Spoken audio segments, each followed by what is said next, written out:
কংক্ৰিটৰ মহানগৰীত এতিয়া ভোগালীৰ উৎসৱ।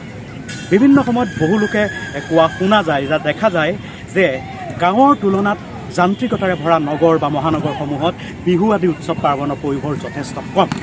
কিন্তু সেই কথা সম্পূৰ্ণ নৎসত কৰি গুৱাহাটীৰ মাজমজিয়া নাৰেংগী ক্ৰীড়াসন্থাৰী খেলপথাৰত যোৱা 10 দিনতকৈ অধিক সময় জুৰি অনুষ্ঠিত হৈ আছে ভোগালী মেলা, যাৰ বাবে সুন্দৰকৈ গঢ়ি তোলা হৈছে এনেধৰণৰ আকৰ্ষণীয় খেলাঘৰ, আৰু যাৰ বাবে সমগ্ৰ অঞ্চলটোত এতিয়া ভোগালী মেলাক কেন্দ্ৰ কৰি সৃষ্টি হৈছে ভোগালীৰ উৎসৱমুখৰ পৰিৱেশ।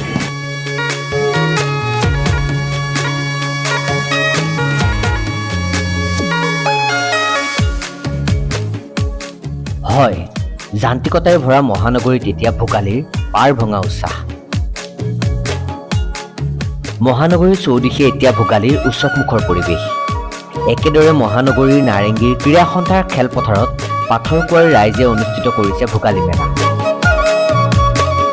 আকৰ্ষণীয় ভেলাঘৰ নিৰ্মাণ আদিৰ পৰা বিভিন্ন থলুৱা খাদ্যৰ পৰা থলুৱা বস্ত্ৰ বিপণীলৈকে এক উখল মাখল পৰিৱেশ।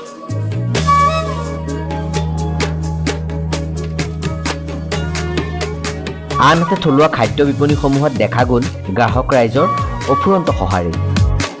খৰিকাত দিয়া গাহৰি, মুৰ্গী, গৰৈ মাছৰ পোৰাৰ পৰা আৰম্ভ কৰি পৰম্পৰাগত পানীয়লৈকে উপলব্ধ হৈছে এই বিপণীসমূহত।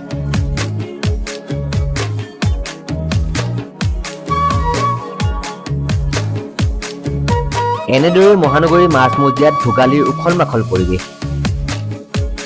সমানে বিভিন্ন সাংস্কৃতিক অনুষ্ঠানৰ দ্বাৰা ভোগালীৰ আনন্দৰে সৃষ্টি হৈছে উখল মাখল পৰিৱেশৰ। News desk, times the truth.